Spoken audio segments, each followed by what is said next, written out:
Okay, so there's something that's confusing me, and it's amongst all of this conference realignment talk, and it's a never-ending conversation, really, because the landscape of college football is forever changing and constantly moving. But there are a lot of West Virginia Mountaineer fans and supporters that want WVU in the SEC. And honestly, there are people even beyond that, because the conversation of the future of West Virginia and the Mountaineers program extends well beyond the WVU community and those who follow and cover and care about the program's future really at all. It's a conversation nationally because they're kind of this enigma in a way, and many feel like they've been in the wrong conference after the last big boom of conference realignment. But so many people out there want WVU in the SEC, and these are people that want the best for the program. I don't get it. I'm Mike Asti, and I'm here to touch on why West Virginia in the SEC, and of course, this is a hypothetical as I'm talking about it right now, but again, we never know with the ever-changing college football world. Why WVU in the SEC just is not best for the program, is not what you should be rooting for, is not what you should want if you actually want the best for the program. So, obviously, many may feel that WVU has been in the wrong conference the last 10 plus years. Okay, so back a decade plus ago, when this all got shook up and spit out, basically, and it was that boom of conference realignment. Of course, teams have moved conferences prior to that, but that was the real seismic shift where a lot of teams moved, conferences really changed, dynamics and old school rivalries, the backyard brawl, things like that had to go by the wayside for money and kind of eventually get us to where we are. I don't know what they were thinking of then, if they thought we would get here at this point, but hey, who knows where we'll be 10, 20 years from now. But West Virginia at that time, of course, they were in what was then the Big East. And yeah, the Big East was a gauntlet in basketball, and winning the Big East in basketball was incredibly impressive. And West Virginia had been a team that could contend there, of course, winning a Big East title, going to a Final Four, and all of that right around that time. But all of this is about football. All of this is about football. And West Virginia, of course, also coming off of a really elite glory period for the program. And you absolutely could argue, and this is the, a program that's right up there. This is the 14th, 15th winningest program of all time. Definitely top 15 winningest program of all time. That was the best period in the history of the program.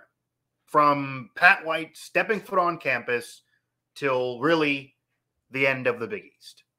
That was it. And multiple coaches, multiple players. It does include the 70-point whooping of Clemson there to cap it off in the Orange Bowl. That kind of felt like the end. And that period there, that was the glory for West Virginia. It's not been like that since, of course. And geographically, the Big 12 has sucked for West Virginia. Travel, it has sucked for West Virginia going back to basketball. Bob Huggins complains about it all the time. Can't imagine what he would think if things are shaking up again and you get a lot of Pac-12 teams that are much further away, because that's been in rumors. But again, going back to football, it was going to be tougher, obviously. Texas and Oklahoma, they're elite powerhouse programs historically and at that time currently in college football. Now, you can say we want about Texas really not being back and not playing to that level, and Oklahoma, they've been a playoff contender every year, but maybe some think they've been overrated. But regardless, recruiting-wise, history-wise, program-wise, money-wise, network-wise, cachet, what they bring, let's be real here, above West Virginia.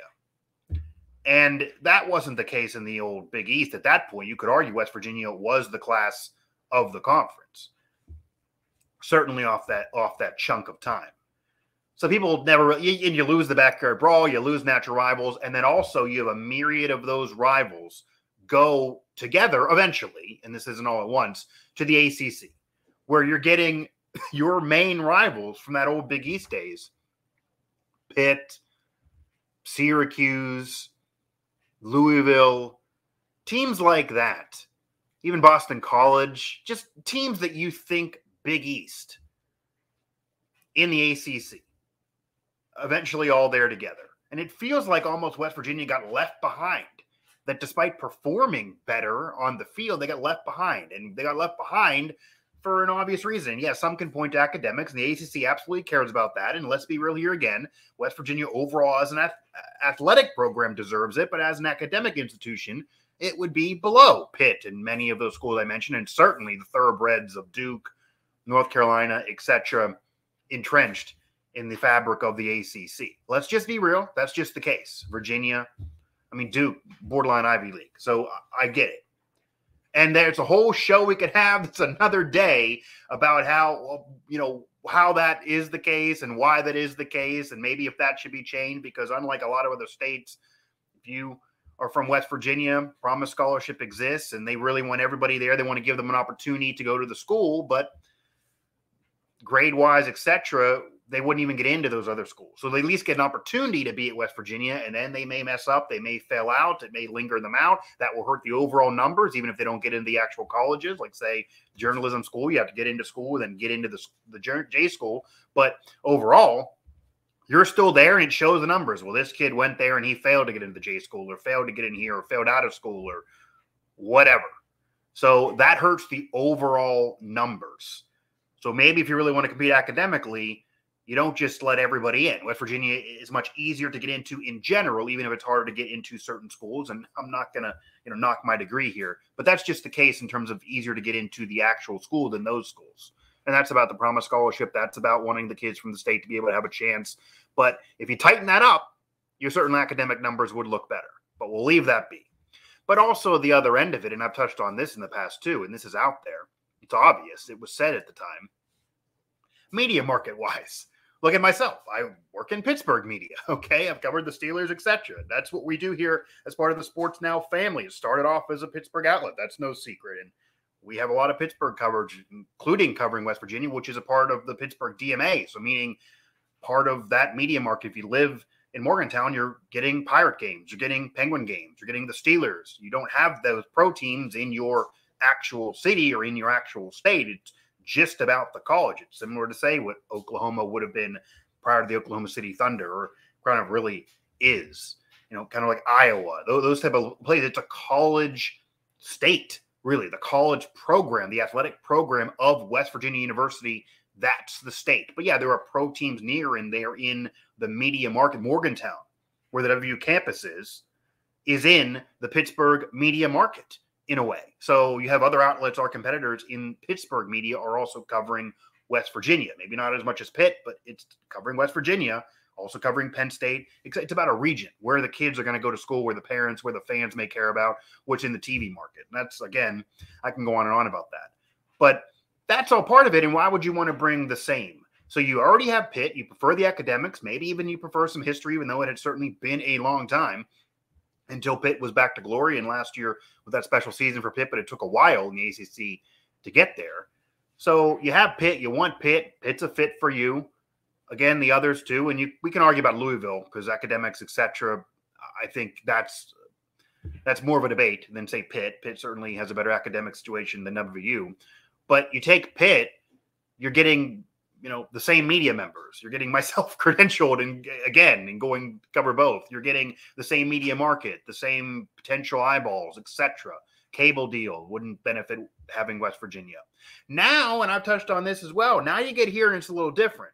Okay, now that's gone. You're getting into 2022 where it's about streaming. It's about overall interest. It's about who would pay for what subscription. It's not really about cable at all anymore. Media market doesn't matter as much. It's who's going to watch, where the money can come from, and the interest from the fans, and then program, etc. All of it can bring. Academics might not even matter as much.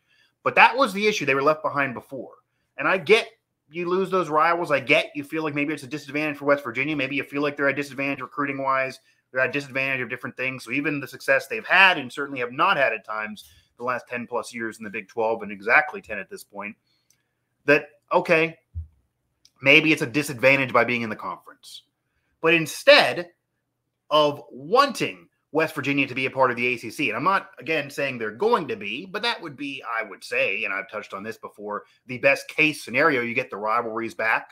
You get a better situation. And yeah, if Clemson leaves and the whole conference is gone, I could get stability if it's just going to be, if you believe in your mind, the future of college football is just the Big Ten and the SEC. It's just two superpower conferences. Okay, then fine. Maybe they fit more in the SEC than Big Ten because they're just not going to be invited to the Big Ten. I can get that. But even if you believe there's going to be three superpower conferences in the future, even if you say, okay, there's going to be three, forget what they're called. Maybe they're SEC, Big Ten, even though, of course, the names make no sense. Certainly the Big Ten, when you got more than 10 teams, or not as many number teams as you're going to have with certain other conferences potentially. Maybe even the Big 12 would have certainly more than 12 teams. But say you believe the Big 12 is going to be gone, the Pac-12 is going to be gone, and Big 10 and SEC are stable, so you want stability. Okay, I hear it. But if you believe there's going to be three, then you should want WVU in the third one. Okay? And honestly, in terms of what you want and what's best, if I had to rank it, I might even say going to the ACC if it stays around, and it's not going to die at any point in the immediate future here because of TV deals, etc., unless we hear tomorrow that Clemson is leaving, and even then. So you should want WVU in the ACC. It will fit. It'll be better geographically. You'll get those rivals back. You'll get big games back. And West Virginia, and here's the kicker, can compete. They can certainly compete in football. I'm not saying they're going to win the freaking thing. I'm not saying they're going to be Clemson going any dynasty. They may never do what they did with Rich Rod ever again. And that was, again, it was old Big East. It was tough in basketball, maybe tough in football, but not nearly as tough as some other conferences. If they're the SEC then, they wouldn't have done it then. And that goes to what I'm saying here. You want to have a stable situation. You want to have stability. You do. You want to have stability for the program. You don't want every time there's conference realignment to have nationally people saying what's going to happen with WVU. Understanding the history, respecting it, but feeling like it's kind of an enigma, what's going to happen with WVU. It's a national conversation more than for fans and media. You don't want that for your program. West Virginia does, even rivals tell me this all the time. West Virginia deserves to have some stability and have a seat at the table. No one wants to get, even Pitt fans for the brawl, they don't want to get rid of West Virginia. They want West Virginia to at least be a viable contending entity and have the brawl, etc. They're not looking to end the program or have it go be, into mediocrity or into obscurity. No one wants that, really.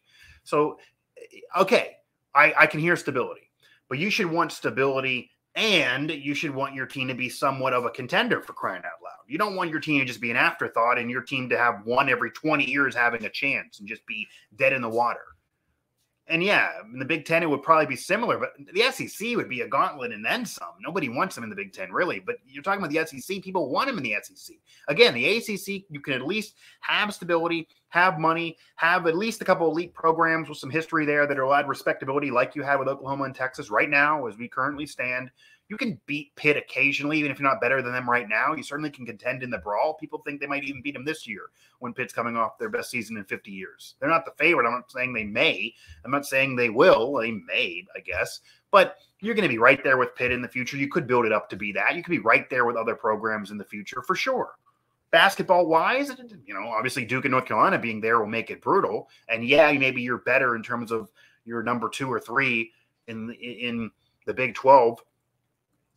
In basketball, and you got Kansas there, but otherwise you certainly can compete and maybe actually win the thing if you get solid players and you build yourself up and you become what you were a few years ago. Okay, but again, this is all about football. It's all about football. So like for Pitt, it would be brutal in the ACC, and it might be a little easier in the SEC than it would be in the ACC in terms of competing in basketball. Because you have some basketball programs, certainly Kentucky, Florida, but Kentucky's been down at times. Florida's been down at times. West Virginia could compete basketball-wise. Maybe more overall in sports, too. I can get that. But this is all about football. And if you're sucking it up in football, if you're not bringing anything to the table in football, you're going to eventually be left behind. This is all about how programs feel they can sell themselves football-wise and how conferences feel they are attractive or not football-wise. This is about football. So telling me about other sports, I get it. It doesn't matter. This is all about football. And on the football field, the SEC, I don't have to tell you this, it's obvious. It's a gauntlet. The reason why I defend Alabama for scheduling Mercer every other year, because they have 6 or 7 ranked opponents in the conference. Usually 5 of them are in the top 10, if not top 5. They certainly have at least 3 in the top 5, usually. That's why if they go run through a whole schedule and go undefeated but lose the conference title game, they're still a playoff team. They still deserve to because they're losing to the number 1 or 2 team in the country, and that's their only loss of the year, for example. That's a gauntlet. It's murder's row. You had a team go undefeated in that conference 15 plus years ago and not even get a chance at a national title because that conference is so freaking brutal. The SEC is brutal. It is. Look at the national championships. Maybe some feel it's not what it used to be in terms of being how brutal it is, but it's very, very hard. It's certainly harder than what West Virginia has ever dealt with in their history, certainly immediately right now. So maybe you also could talk about if the Big 12 is going to stay around in the new Big 12 with UCF and Cincinnati, et cetera, and Houston, BYU. Okay, it's not elite. Yeah, that may be down a little bit. Maybe you do want better for the program than that. Maybe that's not feeling stable, but maybe you have a better chance of being the power there if you ever build it up to that again, maybe behind Oklahoma State. That could be a benefit. But I get being concerned about that and not wanting that because that's not stable and that may not exist in the future. Okay, Pac-12 makes no freaking sense. Bob Huggins will go nuts. That's not going to happen. Big Ten won't invite them. I get it. So you're left really saying to yourself, do you want to stay in this new Big 12? And I get you'll win more, likely. You have a better chance of being a regional power there. But what does that really mean? Is it going to be considered a major conference? And it may not be stable. So, okay, say remove that from the equation. You're talking ACC or SEC. They both are going to bring you more stability than this, as we're currently speaking. They both can bring you money, maybe more than this, as we're currently speaking. The ACC brings you those natural rivals back, brings you interest and fun games back, will give you a chance to play some good teams that can help you in your wins. Your schedule won't be bad. It'll be certainly decent. If Pitt last year off their special year, they won the ACC. Yeah, divisions are going to go by the wayside. That's good. That means the 2 best teams will play for a title like in the Big 12. That's more fair. That's how it always should be in every conference, regardless of all of this. But Pitt lost to freaking Western Michigan. You take that Western Michigan loss, 50-49, all the points the Penny Pickett threw up, etc. You take that out, then they probably were a playoff team last year with what they did, and that's even a down ACC. They certainly were a contender for it even with that bad loss in there. So if West Virginia could put that type of year up and don't have the Western Michigan loss, as horrendous as it is, they could be right there. And that's playing in that same conference. That's playing in the ACC, the network, the ACC network, etc. More stable than this in the Big 12 or the new Big 12. And it compares to the SEC by the fact that you can have, yes, SEC will be even more stable. The money will maybe be more plentiful. But do you want to be Missouri, where once every 15 years you can maybe do something? Do you want to be a bottom feeder? You want to be looking at Alabama and those programs? There's 0% chance you're winning that conference. At least in the ACC, maybe there's a 10 or 20 or something like that. The SEC, recruiting-wise, you can dip in there with where you are now. But to go conference to conference and you're in the conference competing, God, that sounds like doomsday.